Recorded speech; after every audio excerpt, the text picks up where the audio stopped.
meeting, and something occurred or something. And he said, if you get in a situation where there's like an impromptu speaker, or you get called, or you've got to take stage, to kind of circle the people up and just ask them to tell their story. That's one way to immediately connect, is get them involved. These are great ideas. We may take notes of this. Impromptu 15-minute speeches, and it's what's their message, and are we connecting with the audience of whatever that is. Yeah. You could be just introducing yourself for 15 minutes. Yeah, absolutely. All right, I like these ideas. So let's. I think we should be prepared every week to do, one principle, just like we said, and just say you got 15 minutes. You're asked to speak to a crowd, and they're really interested in what you say. You've been saying about, like you said, incorporating uncommon appreciation. So could you tell us a little more about that, Brian? And you're going to get up there, or Rod, you're going to do this, and you're going to have 15 minutes to speak to the audience, and you're just going to, and we'll follow the same principles. Did you connect with the audience? Did you get message across? I mean, that's really those kind of key pieces for us. So I like this idea. So as a team, are we agreeing that in situations like this, we're going to do that? I'm agreeing, and I'll even go a little bit further and help the group and put a skeletal bullet point outline together. There's a few words for you, but skeletal bullets. Yes, skeletal outline, bullets, summary, synopsis, executive talk. But yeah, okay, we hear you, right? Yeah. No, but there's a program out there I might have brought up in our first time talking called Own the Room. Mm-hmm. And in that workshop, and it's like a $5,000 workshop. I think the guy's in New York. But part of the week-long boot camp is impromptu speaking day. So some of the passive people in the corner of the room, or those who haven't had a chance to speak yet, they start to kind of condition them and saying, Thursday is going to be the day that, regardless if you've raised your hand or not yet, you might be called up here to talk about a random topic. Mm-hmm. So having the skeletal structure of how to make it sound coherent with narrative and point, story, point is a true art that needs to be practiced, right? Yeah. Something to think about. I think that would be great. Now, do you see what the structure I wrote up on speeches? Yeah. And I'd love to see that. Put it right in there, because I'd like to see the different formats. Sure. Because, if I had to go on the fly on warm up, setup, message, close is what I've been taught for so many years. I don't know if I can get through all of that just on the fly. It might be too much for me on the fly. So I'd love to see what you have. Yeah, I always call it PSA, like public service announcement. That's the way I teach when I have people wanting to get into this trade. It makes it kind of fun. What do you mean by public service announcement? Well, it's just the acronym PSA. So we're going to do a point, story, application. That's it. Yep. Love it. Yeah, if you put in the Google, you got the Google Drive file, throw it in there. Cool. I'd love to see it, because at this time in the morning, I'm not thinking right, and I can't go through 20 different points that even I wrote out. Well, I can remember PSA, so thank you for that. Yeah, just remember public service announcement, because you will forget PSA in 3 weeks from now. I have. But you won't forget public service announcement. You got to have a jingle to it. Yeah. Oh, are you going to sing for us now? So on that note. Can I mute you guys? All right. I was the guy who did the triple Lindy at the Pittsburgh Steel.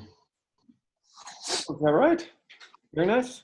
It's a line from Back to School. The triple Lindy. Oh, I was trying to remember. Yes, I do remember that. Now I got that you fired that synapse for me. Yeah. Rod, since you're talking, I just want to tell you, on your front vision board, I bought this book. I love it. I just got it yesterday, but I just wanted you to know. That's a powerful book, Janet Schweitzer.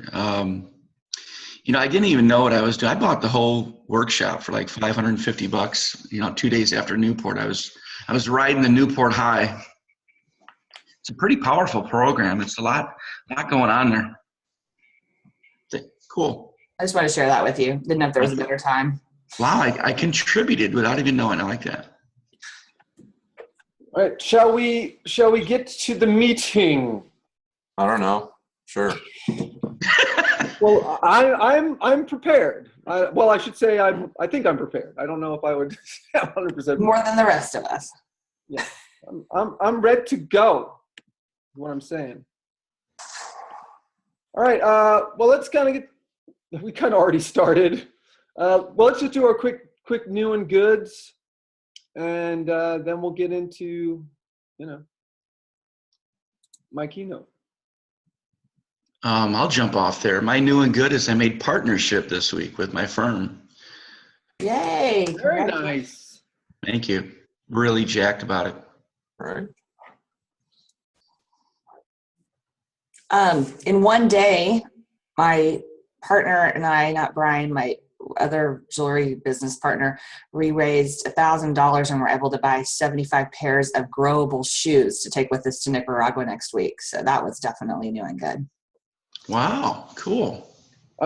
I'm sorry, what was that? Growable shoes? Well, they're shoes that grow with you for 4 years. They're like Tevas, but with the belt loop, so they can progressively get half size to full size larger ever so often. So they last the kids up to 4 years. Oh, That is really cool. Huh. Brian? Yes. New and good for you?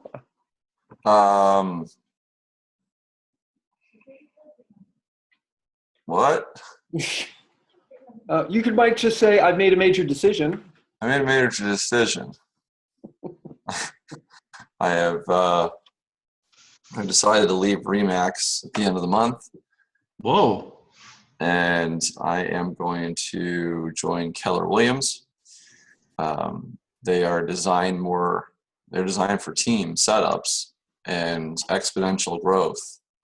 Versus Remax, I can go as high as my broker will let me or want me to go, or within his constraints. And there's ownership opportunities, and I talked to the regional guy on Thursday with Joanna, saying I want to own. I'm not doing a lateral move. This is moving up, and apparently I swore too much, but it's feedback. But I was very frustrated and very passionate about what I wanted. So, all right. New and good for me.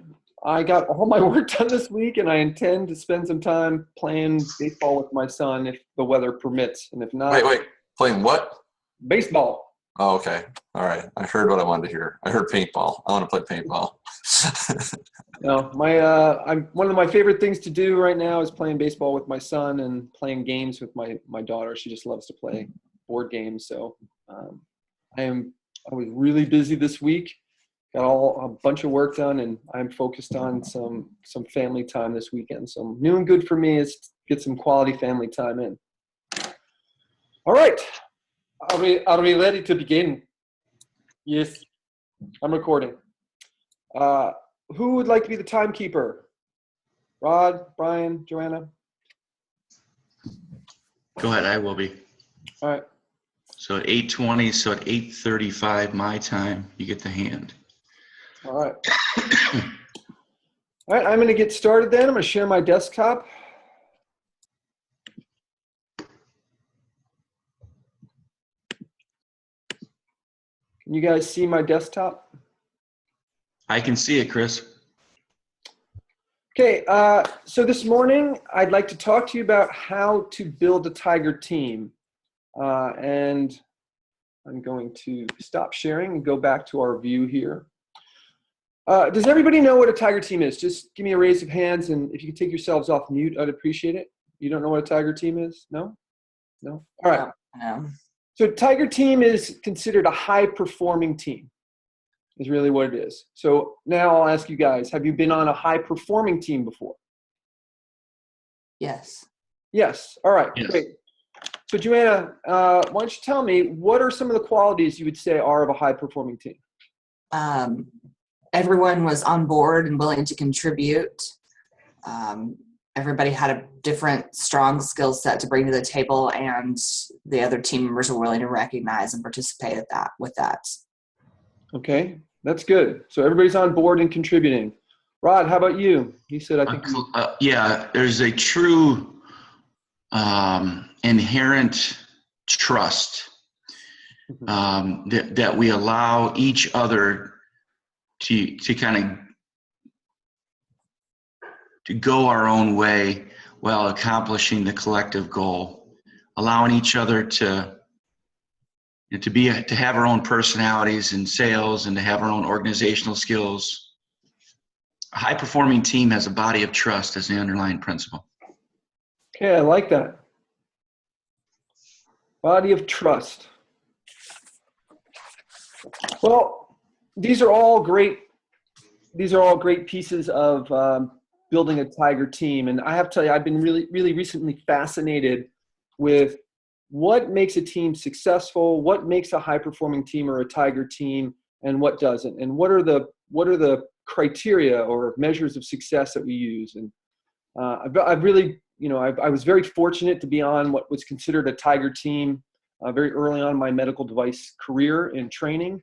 And it was a Fortune 50 company. And we ended up winning the President's Award for the entire company, which was the one award they give to one team for the entire year. So, and it was my first experience in medical device, so I thought all teams performed this way. And since then, I've noticed that that's not the case. So that's really what I want to kind of talk to you about. So I'm going to start off with something, let's say, that you shouldn't do, and then I'm going to show you what you should do.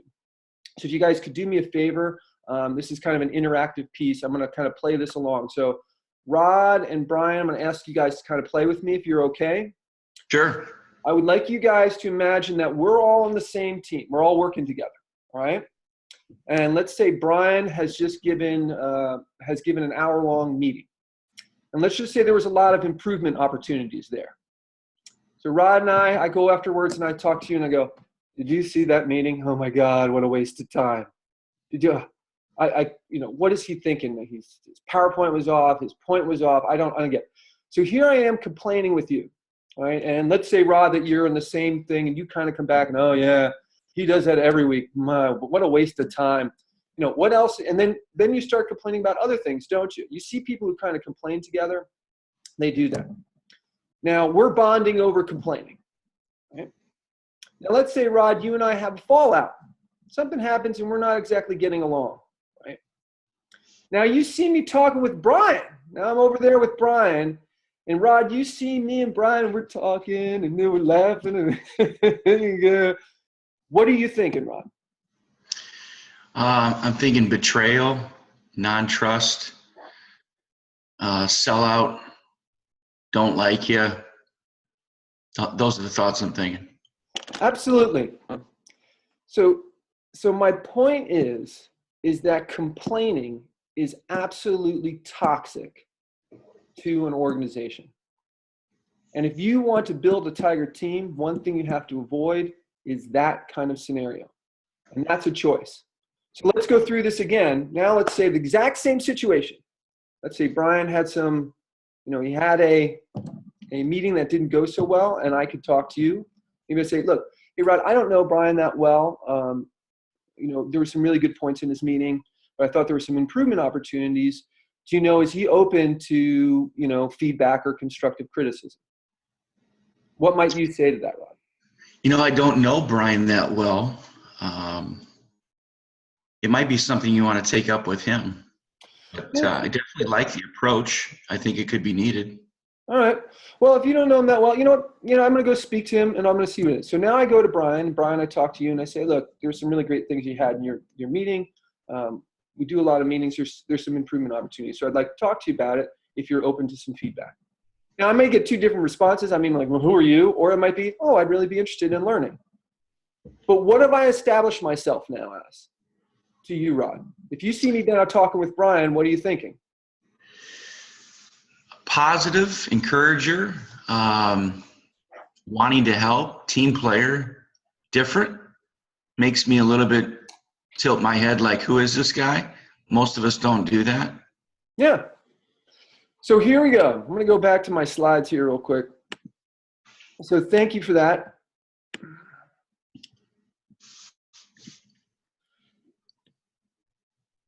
Aristotle says, we are what we repeatedly do. So I would submit to you that if you complain, you're a complainer. And just to what Rod pointed out was, I think he said, betrayer, these kind of things. If you do this, people view you as that. They establish you as a complainer. And I don't know anybody who wants that title, to be known as a complainer. So think about that when you're talking with people. Let's see. I'll kind of do a little cartoon here of what I'm trying to get at. Complaints. Complaints about how we handled your complaint.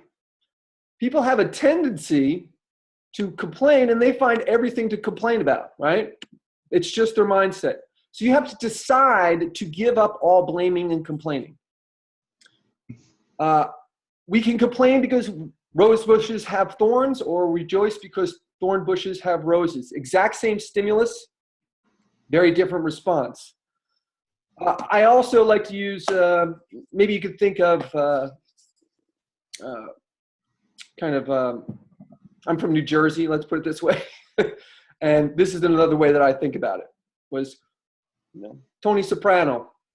Quit your bitching. Anyway. He that is good for making excuses is seldom good for anything else. From Benjamin Franklin. So what I'd like to do is I'd like to introduce you to a quote that I think is really important here. And that is from Launching a Leadership Revolution. I believe that this is kind of my handbook for leadership. And this was written by Chris Brady and Orrin Woodward, and they were Inc. magazine's top 50 leadership experts. What's interesting is that Orrin Woodward is the only person on the top 50 leadership management experts who mentored somebody else on the list, which was Chris Brady. So these guys know what they're talking about. So instead of complaining, what do we want to do? Well, here's a quote. People are most successful and are most effective and successful when they have an empowering, exciting, positive, encouraging environment where mistakes are accepted as long as they are learned from, where success is rewarded, and where processes make sense and get results. Now, it's interesting. I highlighted some of these things, and it was, I'm going to go back here and said, body of trust, I believe what Rod said. Positive, I believe was what Joanna said. And I think, Rod, when you were saying, when I did the second scenario, you said positive, empowering, I think was another word that Joanna had used earlier on. So here is what you want to do instead. You want to establish an empowering, and if I remember correctly, Rod, you said I said encouraging, by the way. Yeah. Which is interesting. It's in there. Yeah. Again, this is a fantastic book. It's kind of a blueprint for what you can do. So let me go back here. Oh, sorry. Oh no, I got ahead of myself.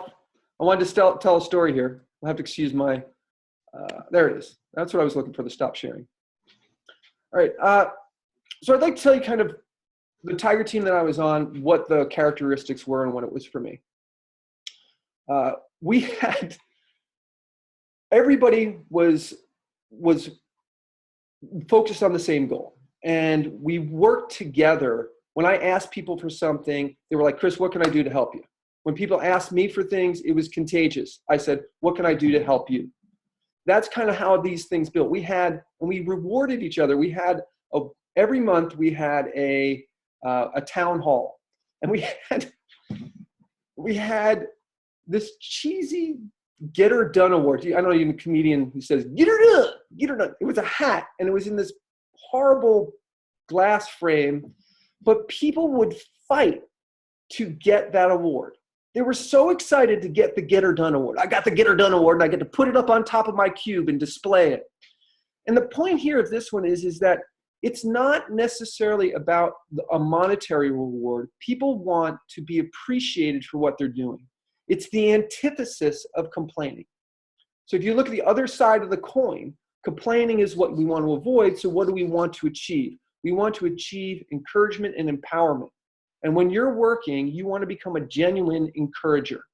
You want to appreciate people for what they're doing. You want to encourage them to do better, and you want to work towards them. So this was kind of our example. We had an easy button. People would get easy buttons like, you made my job easy, and they were nominated for the easy button. And people would hang those easy buttons. And what's interesting is in another company where I tried to introduce this, and I was like, look, maybe we could just give $5 gift cards to people for Starbucks. And I remember my boss saying to me, he says, no, who cares about a $5 gift card? He just didn't understand that it's not the gift card that people want. They want the appreciation. And that's what they're looking for. There was another quote that I think it was from Dale Carnegie. Everybody wants to feel appreciated or acknowledged.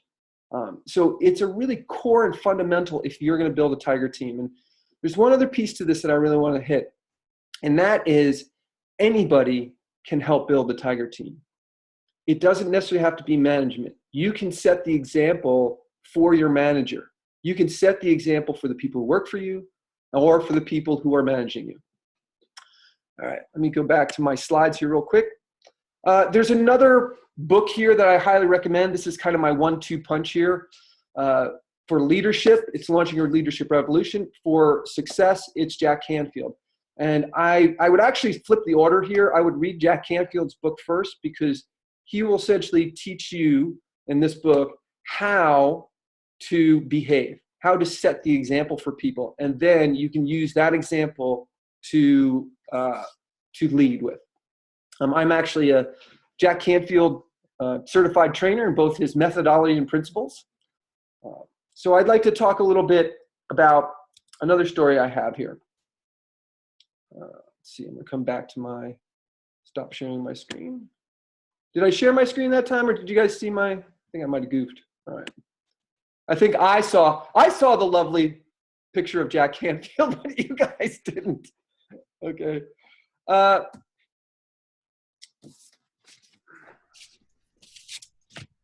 I'd like to say that I do these things perfectly, but there are some situations that, maybe I haven't handled perfectly. So I'm going to share one with you real quickly.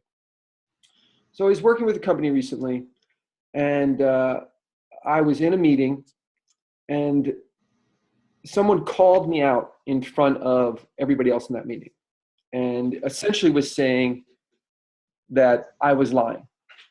And being from New Jersey, let's just say, I didn't react quite as maturely as maybe I would have liked to. I got pissed. I was angry. And I sat there in that moment, and, my New Jersey is, so you want to go?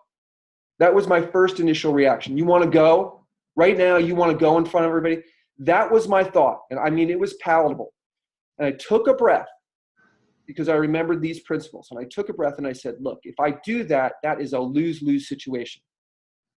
I'm going to lose my rapport with him. I'm going to lose respect with the other leaders in the company. I took a breath and I just said, apparently there was a miscommunication.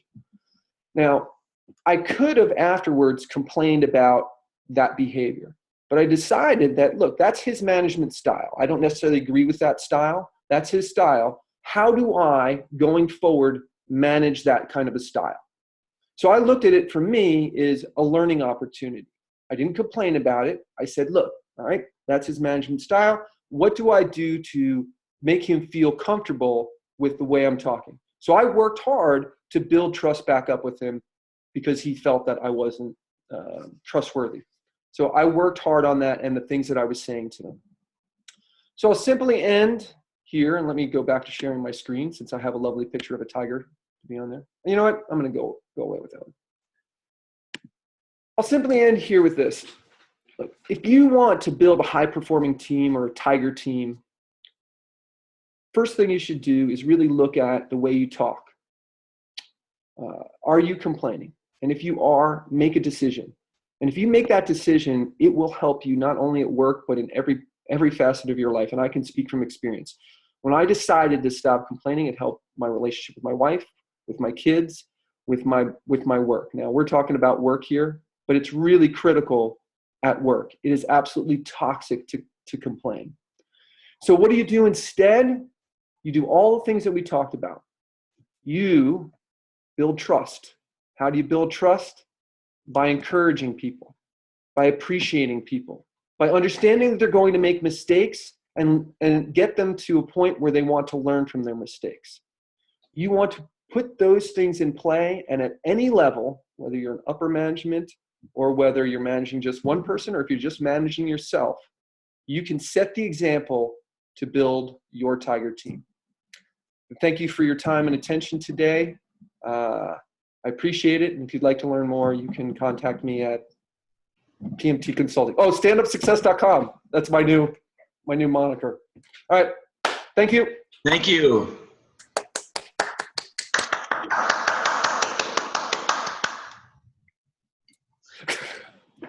Very nice. Very nice. Glow. I'll jump in here. Is there a format? I mean, other than what we've done every week, nothing changed, right? No, I think I would encourage people to remember to start out with the positive and then to learn like what worked for you. I realized, Rod, last week that maybe I didn't do such a good job on that one. So that did hurt me. I'm sorry.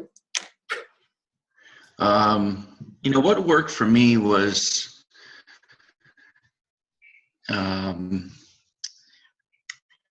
the first slide made me go, wow, where's he going with this? I like that feeling. I like a little mystery. I thought the first slide was good. It kind of made me stare at your tiger and go, what is this guy going to do with this? Where's he going? So my first point is you hooked me with the imagery of a tiger. I wasn't expecting that. I thought it was interesting that you took the first 30 seconds rather than telling us what you're going to tell us, and you went into a question format platform, which I think is advanced speaking because you're immediately getting the connection of the audience by making them actively participate. And that's a pretty advanced skill opposed to telling us your intro. So kudos there. Those were two things I have at the top of my notes. I just think you have a real likability. You're fun, you're easygoing, and you're not trying to generate a laugh. I think it's just naturally in you. And no matter what you speak on, I think that's always going to be just a natural thing that comes out of your DNA. And so there's a real likability factor to you, Chris. I've always said that from day one of meeting you. And doggone it, I like it. Staying on the launching a leadership revolution with Orrin Woodward, and then hitting key bullet points of encouraging, how to appreciate and build trust. I think it's solidified why there's a high performance Tiger team. That was kind of cool. It helped me think a little bit. And not only that, but I said encouraging, so it made me feel good when I saw it in the body of your context of the quote. So I got some validation, which is my next note here, that everybody truly wants. I call it a group hug, but we do want to be validated for everything we do in life. That is the essence of everything we do, whether we like it or not, is we want to know if Joanna likes me, if Chris likes me, if Brian likes me. If they like me, then I must be validated, and therefore I can be appreciated, right? So good job on that. What could have been, I think, worked better for me, the closing was just really jammed in there. And maybe it's with my big fat hands sticking in the screener with 5, 3, and 2 left. But I thought the close was a narrative about your integrity being called out by a workplace counterpart. And what you had to do to overcome that narrative was what I had to do was build trust with him again. And then you jumped into, are you complaining? So, I'm trying to take the tiger. I'm trying to take the launch in a leadership revolution. I'm trying to think about encouragement. I want to be appreciated. And then you dove into this integrity story at the end. It was kind of hard for me to get a close there, but I did like the final 3 bullets of, how do you become tie your teams, build trust, be encouraging to your peers, and appreciate others. So that helped me close that loop. It's pretty difficult for me to find some negatives here. I think there's just a natural likability to you, and I find that the content can really go anywhere. My advice to you would maybe do 3 slides only and really challenge yourself to let your talent speak over the content, because that's your natural gift. I'll close on that. Thanks. Well, thank you for that. It's funny. I was going to do no slides today. I had a thought, but thank you for that, Rod. I appreciate it. All right. Brian, Joanna? Okay. All right. Well, Rod, thanks a lot. You covered everything. No, Thanks, Brian. Go back to mute. I'm in a lot of mastermind groups, and I used to be behind this one guy who would always give the best advice. And I'm like, okay, yeah, I got nothing, got him off the call. Actually, I'm getting back on a call. That's anyways. So what worked for me was the interaction. That worked for me to get the we're not dealing with a huge group here. You know your audience. I don't know how big your group is actually going to be for something like this, but you were speaking directly to us and making us think about that. That worked for me. What might have worked better for me is, and that this could be a part of the close too, is give me something to do. Give me something I need to do on this, or an example of this, or I encourage you to try this, or my mind started thinking about complaining. I'm thinking, how can I do? Yep, that fits for me. Yep. Done it already this morning. Okay. And my mind went to a different place. Was like, what do I need? I need to make a complaining jar, $1 for every complaint or something like that, and put it on that's where my mind went. I need to try this or something like that. And that's just where my mind went. So that's what I got for you, Chris. Well, no, that was really good. Thank you. I appreciate that. I think I had that in my notes to do, and I kind of missed it because I felt like I was, hitting my timeline. So thank you for reminding me that, because I do like to put in a call to action. Yeah, yes. That's the thing. It doesn't have to be you're closing on something like this. You're either trying to sell them on something, I'm trying to convince you to try this. Yeah. Give it a week. Just see what happens with your life. Yeah. That would work better for me, and that's where my mind went. No, that's good. Thank you for reminding me of that. I mean, it goes back to that PSA, right? Joanne, do we have a jar? Right?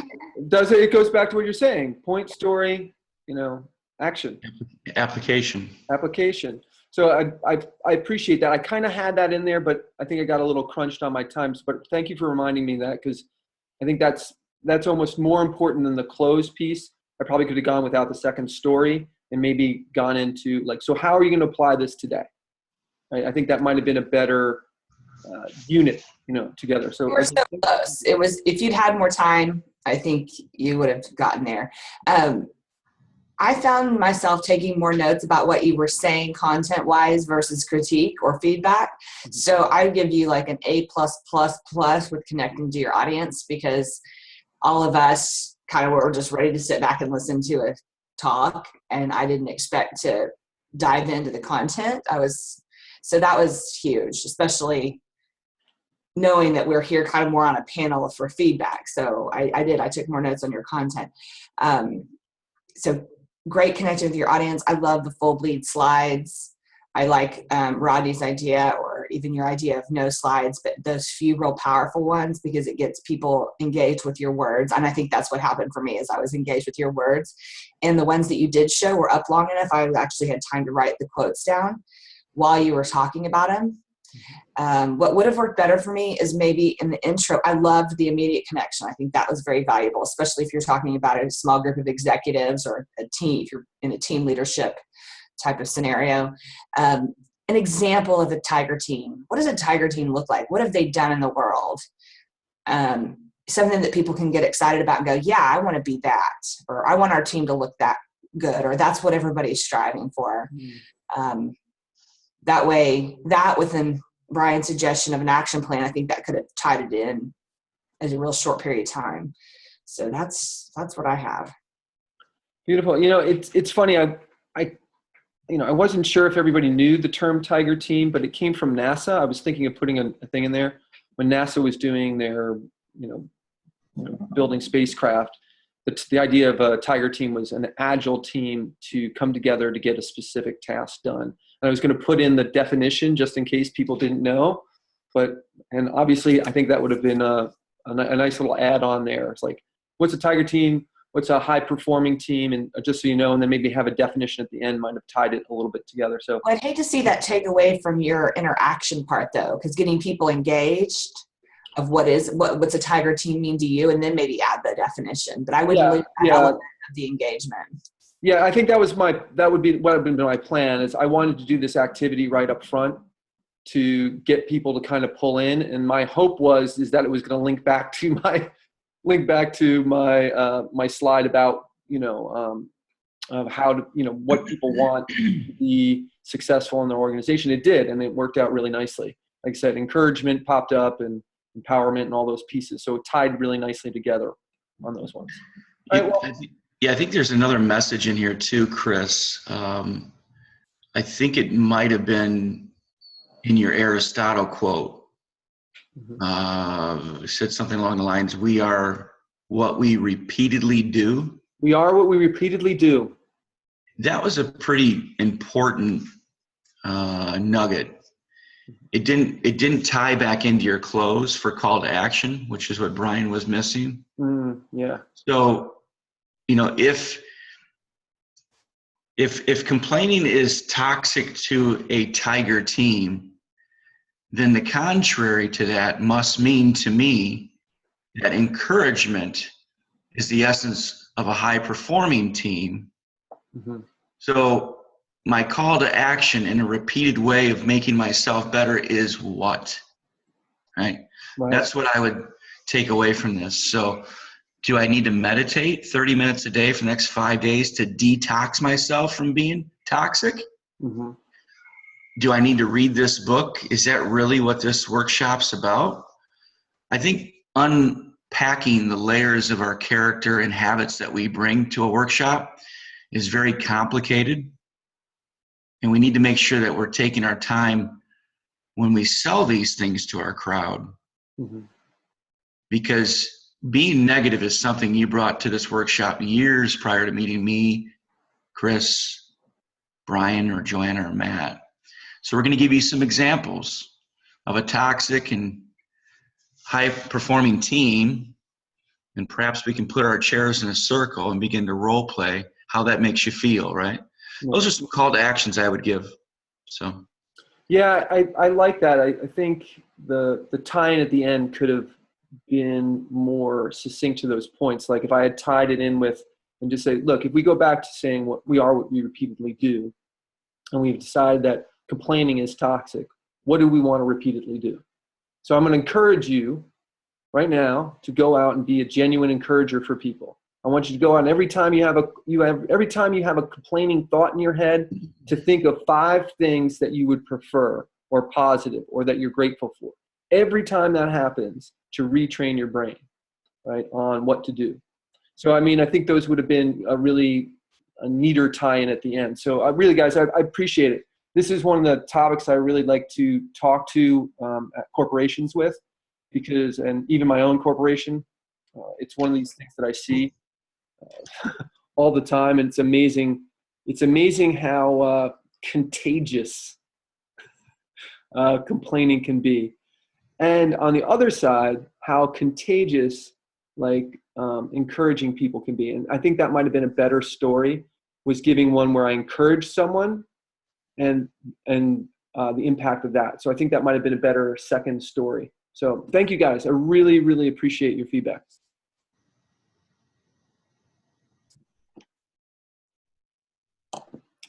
All right. I was just asking for clarification. I was just typing stuff in the Google Drive.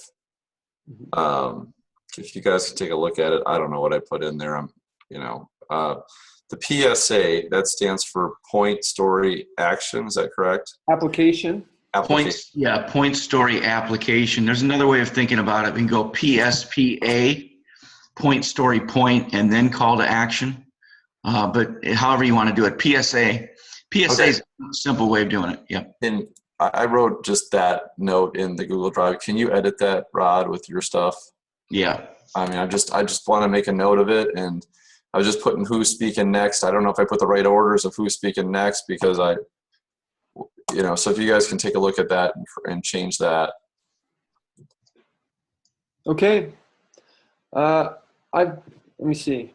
Do I have it? I can look at it, absolutely.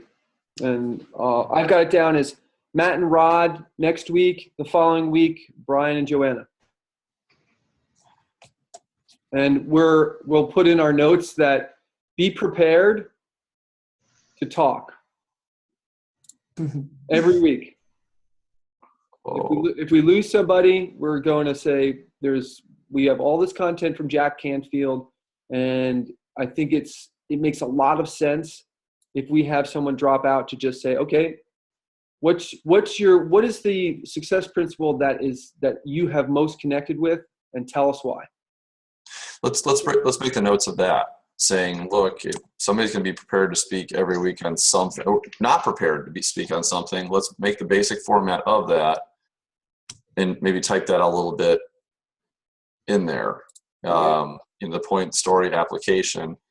And look, the format will be pick a principle. You got 5 minutes to pick a principle and run with it, or something like that. Just here you go. Oh, by the way, Rodney, you're on today. You got 5 minutes. Open the book, figure out what you want to speak about, and you're going to go through the Point Story Application. You got 15 minutes to present. So I just want to have it spelled out. What Chris is saying is know the point before we get started. We can pick whatever point you want. I just want something format, just so I can, Yeah. I'm I think it just for me, I would make it simpler. So instead of 5 minutes looking at something, these are all things that we hopefully are, putting into our lives every day. Just go be prepared to talk about something, a principle, or not even be prepared. Like you may be asked to talk about a principle. I like the unprepared aspect of this. This is the fun part. All right, I'm gonna put myself out there. I'm going out there. Hang on now. But I might give you guys like 3 to 5 principles, not knowing what you're going to pick next Saturday. And I'm going to go for it. Huh? All right. I like it. Let's do it. Let's see how it works. Because I think this is more like real life. And there's a lot of situations that you brought up where people are just going to go, oh, Chris, we love what you do. Will you take 15 minutes and talk to everybody about it? And you're like, yes, right. I will. And I think the key to this, and I'm liking this mastermind group. I've been in a few. Most of them have failed. I was reluctant to get into this one just because, we got busy lives and these types of things don't sustain. But for some reason, I feel that this one could. And one thing I want to make sure that I personally do for this group is bring more humor and fun to it with being able to fail. I felt like I was always structured and I'm going to be the best speaker. I think, getting out there and just saying, let's talk about a dish rag today and how that ties into what I want. What? Okay. I like that. Seriously. I like that. My grandma had a dish rag back in 1978. She always wore it on her hip when she was baking chocolate chip cookies. I'd be mowing the yard. She'd come out with a dreamsicle and there's that silly dish rag. You can tie stories into principles if you know that you're comfortable in your own skin. Mm-hmm. It doesn't need to be a recipe for success. People like authenticity, and they know it. They know it when you're scripted on a teleprompter, and they know it when you're letting it go. Mm-hmm. And so I'm willing to go out there. I don't care what you guys critique me at, but I'll do it. All right. I like it. All I want is enough of 3 points. These are the steps. This is what these points mean. Just so at 8 a.m. my time, and I just rolled out of bed, and my Adderall didn't kick in for the morning yet, I can actually say something that doesn't sound like whatever, nothing. So all I like is an outline. I'm a rules guy. Give me the rules. You are, man. You're a left brainer. I like that. Give me the rules so I know how to break them or get around them or to just do them. Well, look, I think this is a very simple. I mean, it follows with Jack Canfield methodology, which is point, story, point application. I think a call to action is kind of one of those critical pieces to being an impactful speaker, making people go, gosh, he made me think about that, and I'm going to do that, and I want to know more. I think that's just kind of the psychology of it without getting too deep into it. Right? All right. Close with some appreciation. Look, I'll start off. Look, guys, thank you so much for your feedback. This was really good for me. It's funny to hear, you guys say, maybe fewer slides, because that was my instinct, and then I get kind of slide happy. I get all excited about making my slides, and I forget that trying to just talk to what I think is what I'm passionate about. So I thank you for that, and I thank you for the feedback, because I think I could really tighten this up and make it a really strong part of my speaking. So thank you for that.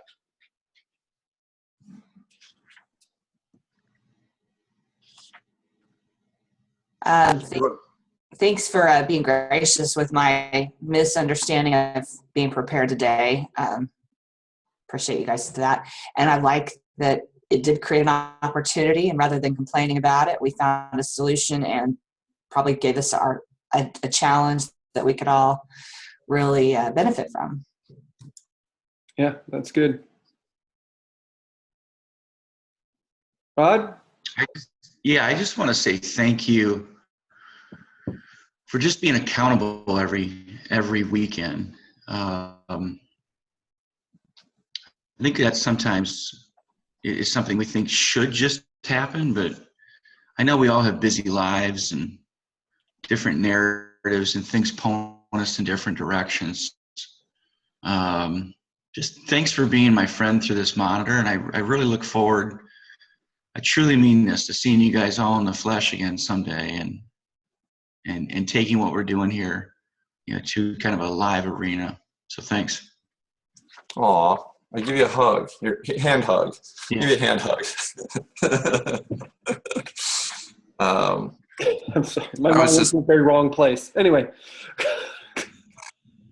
Okay, I was just pulling up. Those aren't pillows. Principle 15, experience your fear and take action anyways. Do you want to be safe and good? Do you want to take a chance and be great? And that's the Jimmy Johnson quote. I appreciate this, just a brainstorming of opportunities with you guys to, all right, let's try this. This is something I would never want to do. I'd never want to just wing it type of stuff. And it's a new idea we're coming up with that I think it's great. And I think it probably applies more than we realize. So I'm grateful to each one of you guys for those opportunities. And it is scary recently, and I'm experiencing my fear, and I'm taking action anyways. So thank you. All right. Beautiful. Again, thank you guys. I look forward to seeing you guys next week. Do we have confirmation for Rod? And I'll follow up with Matt. I knew he wasn't going to be on the call today. I spoke to him this week. So I'll follow up with him to make sure that he knows that he's going next week.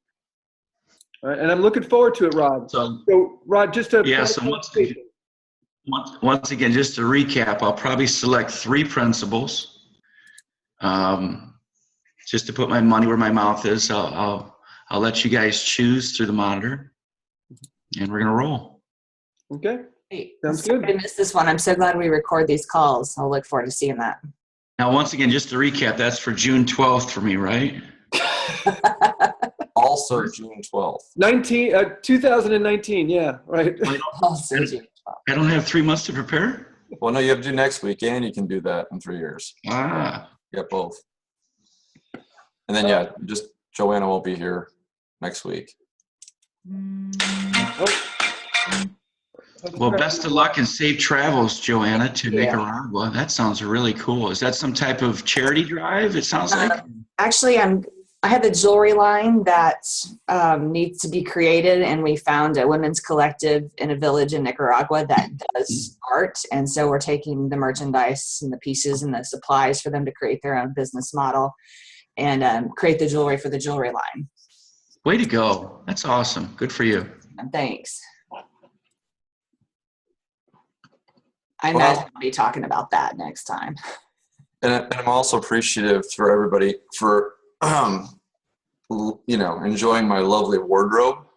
It's a dandy. It's a dandy. If you don't mind me asking, how much did that set you back? This one in particular? I think I bought you that one. No, this is my really expensive one from the Venetian in Vegas. It was like $150 or something. No, I got a hot blackjack shoot, right? It's really nice. I've had this a long time. All right, guys. Have a fantastic Saturday. All right. Have a great weekend, everybody.